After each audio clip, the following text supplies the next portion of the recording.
Man is the glory of God, and woman is the glory of man. 1 Corinthians 11 verse 7.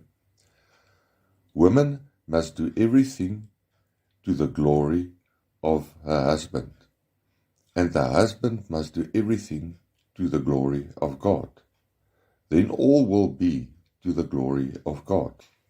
The Bible teaches that the wife is the crown of her husband, as in Proverbs 12 verse 4.